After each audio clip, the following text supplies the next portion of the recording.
Hello and welcome back to my show, Conversation with Priya. I'm your host, Priya Mishra. And today we are going to meet a very special human being who has made a different initiative, chain entrepreneur, spent a lot of time in sales and sales side of his life. He invested a lot in actually helping other businesses to grow. Kabel Vafiopulous is actually the CEO and a founder of Love is the Answer, as well as Klek Services.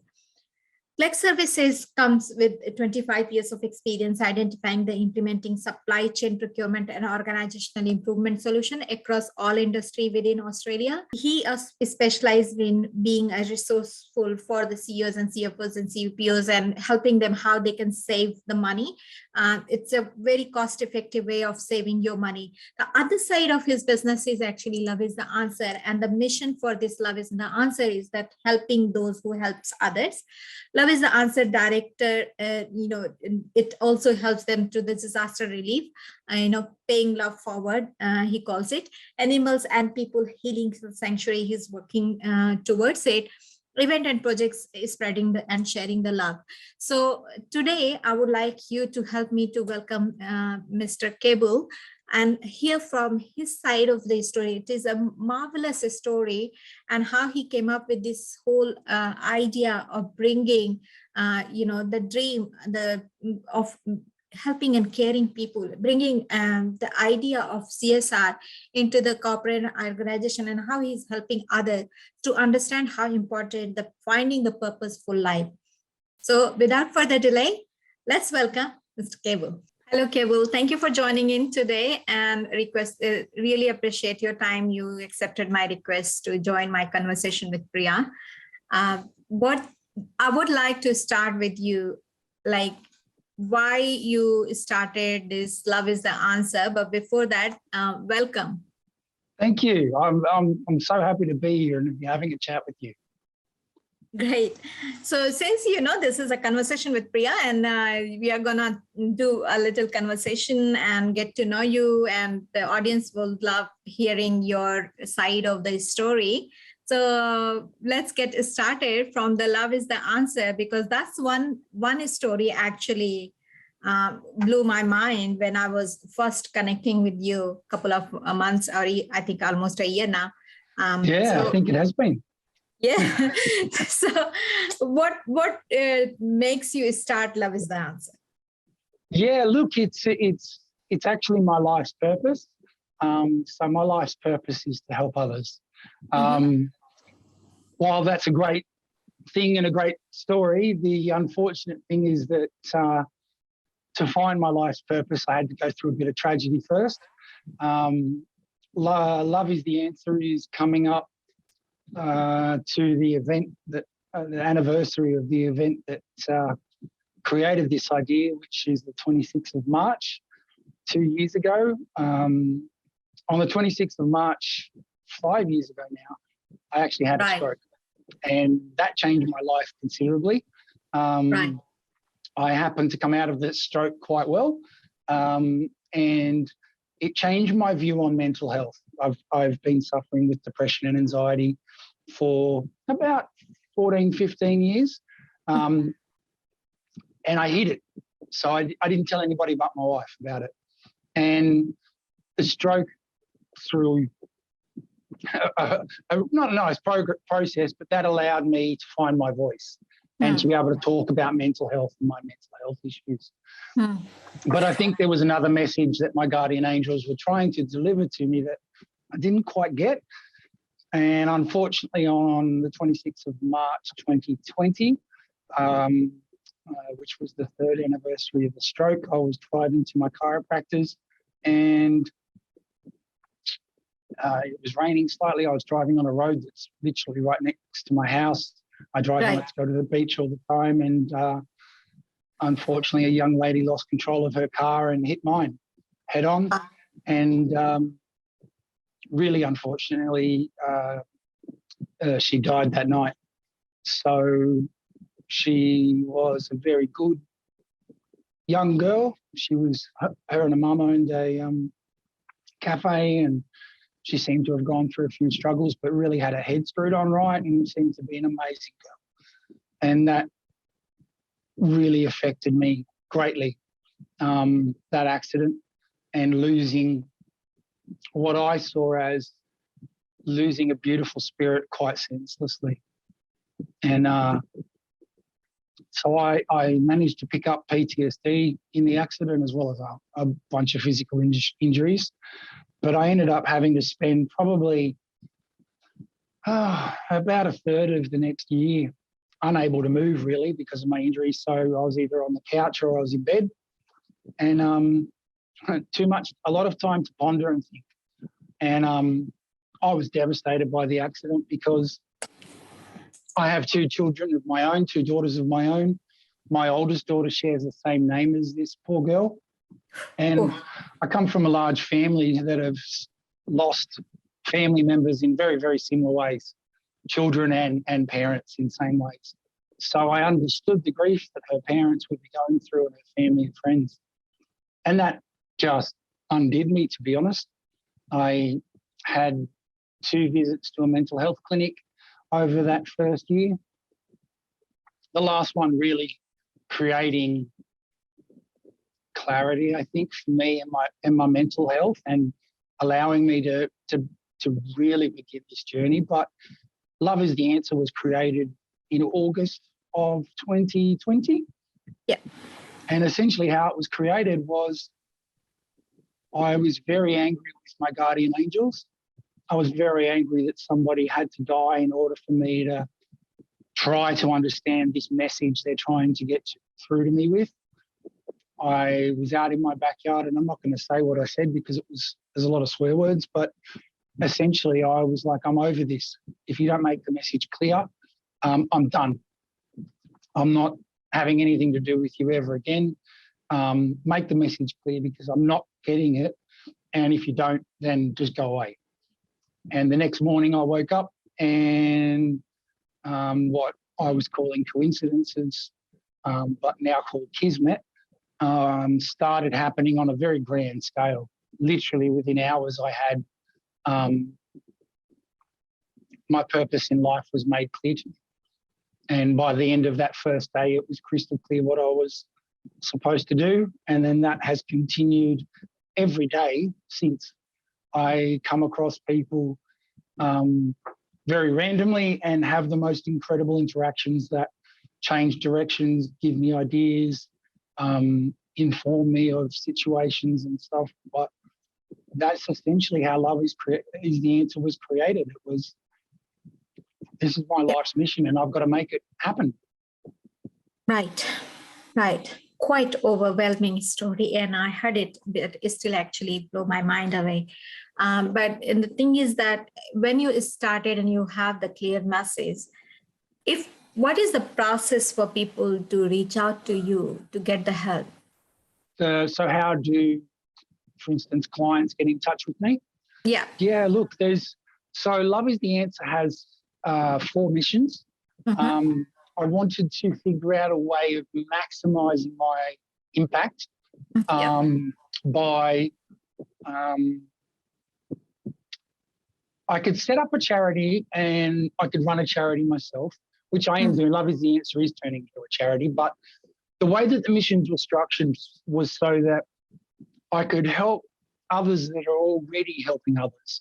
And one of the ways that the first mission that we have is actually klek services.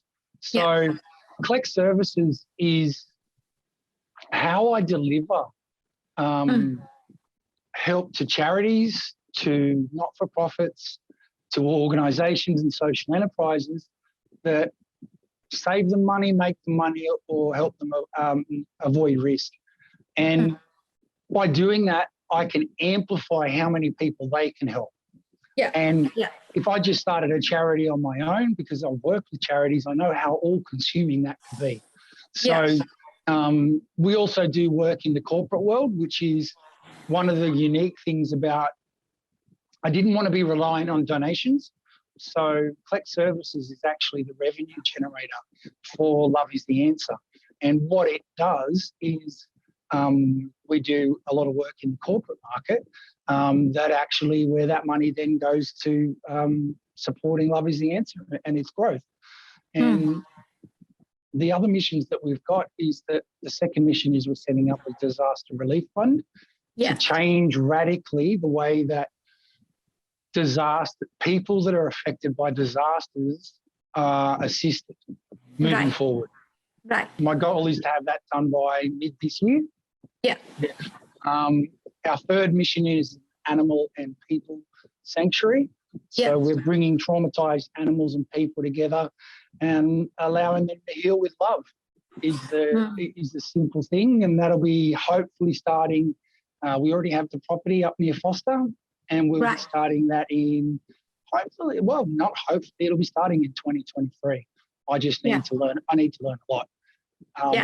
And then our last mission is our events and projects, where we do special events and projects, and the purpose of those is primarily not only to give average Joe a great experience and learn or teach them something, but a significant portion of the revenue from the event goes to funding one of our causes that we believe in, to do the same event for free.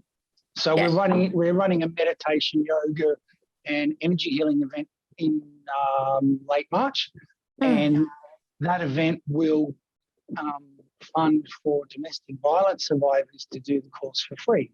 So it's all about magnifying how I can help. The sanctuary will probably have 15 separate accommodation locations on it, so that we can look after a significant amount of people at one time.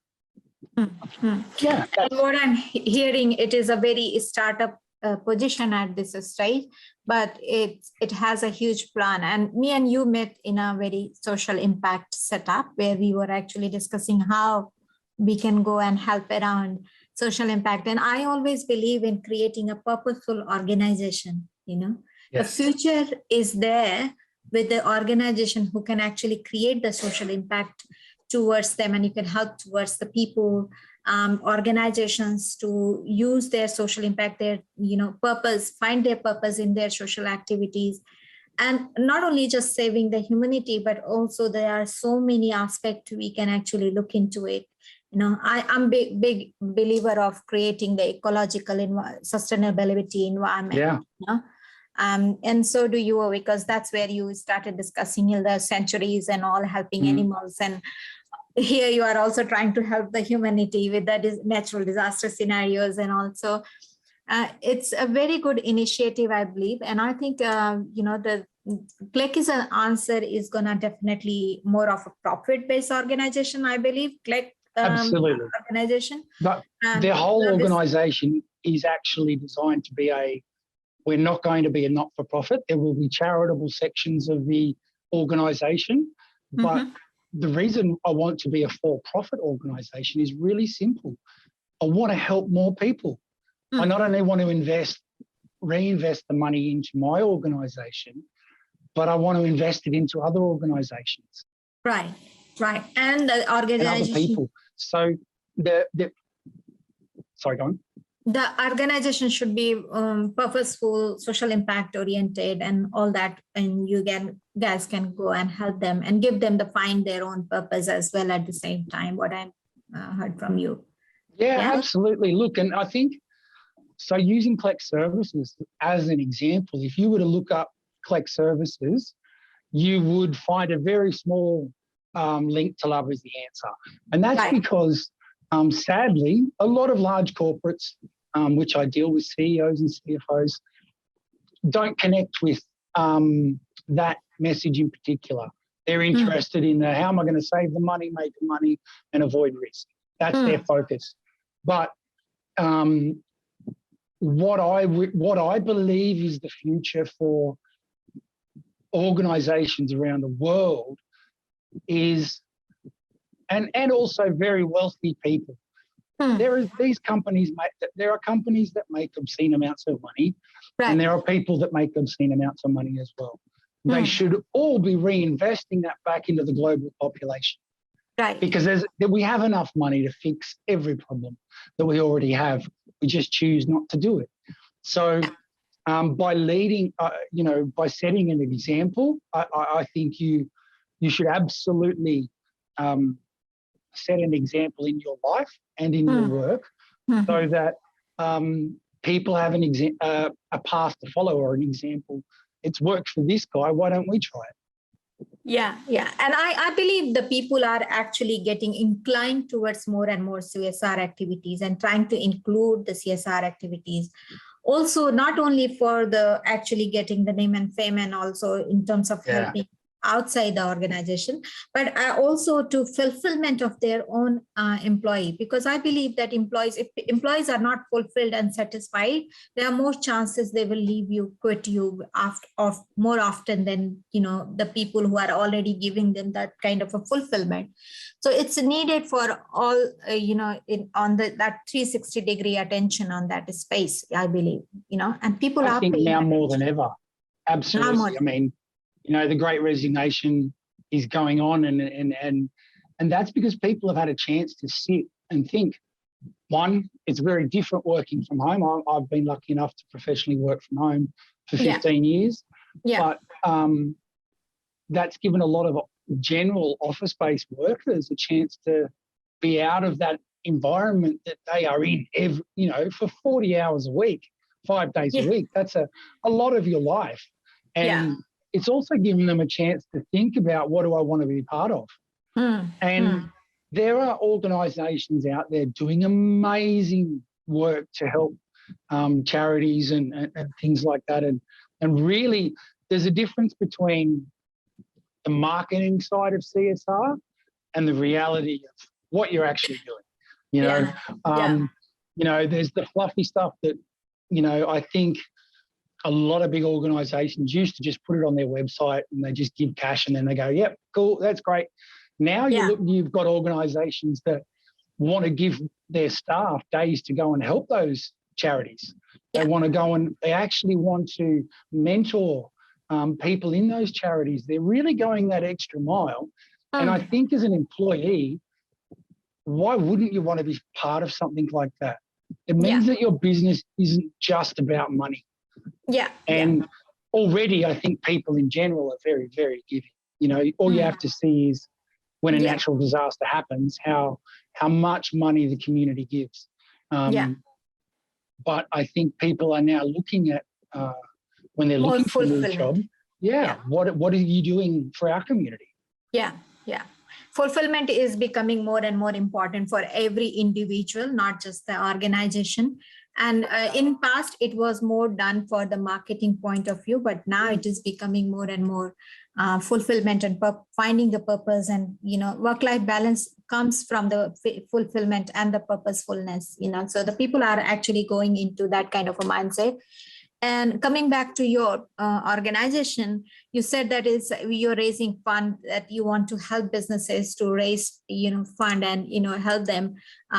So you are not going to be a charitable organization. And I do believe in, because if you don't have something, you can't give it to somebody, right? So investing on those lines, it's going to help a lot of organizations, how you're going to implement in their day-to-day life, how you're going to implement on organizations where they have no idea what they are doing, what they can do, for the organizations in terms of reaching out to the larger audience. So the idea is great. The implementation process is definitely gonna be a very great.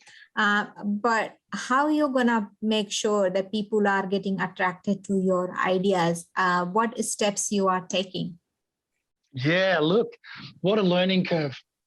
Going from high-end business, strategic business development for very large multinational corporates is what I used to do, to running my own business. Wow. I think, I don't think it's a learning curve. I think it's a learning wall. I think, it's definitely a wall and not a curve for one reason. That not only is the world and technology and everything changing so rapidly, like daily and weekly, that you are constantly on that learning wheel. You're constantly absorbing But for me, one of the best things that I've found is Kismet has delivered amazing people to me and resources to me in connections like yourself. And I'm not going to make any secret of it, but this lovely logo, Klek Services, is one that your business corporality designed, and the website is as well. And the step up from what I designed is like, stratospheric. It's huge. Thank you. It's, credit given where credit's due, but that is for me, that has been a really big part of accelerating the learning curve by having interactions with people like yourself across many different fields that want to help. They like the mission, they like what we're doing. But what social media, as always, is a very big thing. I've learned a lot in the last 18 months on social media and how to get attention. And, I do that for my clients. So that was a very important thing to get my head around quickly, because also a lot of efficiency programs. I think, we have two hands. It doesn't matter about anything else. As fast as these two hands can move is as fast as I can do things. That's it. So looking at tech innovation and automation is really critical. And I bring that to my clients as well. When the people that set up charities are just normal people like you and I, who found a passion and then just went and did it. And they might be a social worker or an engineer. And next thing, 5 years later, they've got this quite large charity around them, and they don't have any other skills apart from being an engineer. So they don't have the business skills, the sales skills, the marketing skills. So that's where we come in with Klek Services, which helps us on helping those who help others to really, and sometimes it's as simple as introducing an app that's free. I had one client that they estimated we were saving them about 15 hours a week just by introducing the Trello app. Now, because it allowed them, instead of, they could put their workflow into it. They would just put, the owner of the charity would just simply each day put the workflow in of the list of things that everybody needed to do, and they could tick it off as they go. And that stopped manual instructions. So they were literally walking around going, could you do this? Could you do this? Could you do this? Do you know if John's done this? Do you know if Pam's done that? Where's that box gone? Does it, there was literally that much time. So just by a simple app that cost nothing at all, they were able to, give themselves, 15 hours a week is a significant amount of time. So that simple things like that as well can make a huge difference. They've made a huge difference in my life. The people, and yourself are included in this, some of the awesome tips and tricks that and new apps and programs that I've been shown to save myself time are incredible. Thank you. And I think that brings to now, end of our session, where I would like to summarize is the people are actually reaching out, the people who are running the NGOs and all, they can reach out to us, where you can help them using your Love is the Answer organization, and the corporate organization, they can reach out to you to find out how you can help them in saving the money through the Klek services, and together you can create a partnership program. And there are so many elements involved in it. All they need to reach out, there is their question, reach out to you and find out what can be done with this together, two sides of the business, isn't it? Yeah, look, it's simply everything starts with a conversation, and that's as simple as it is. Give me a call, send me an email, hit me up on LinkedIn. Just reach out and we'll have a conversation, no commitment, and we'll move forward from there if it feels right.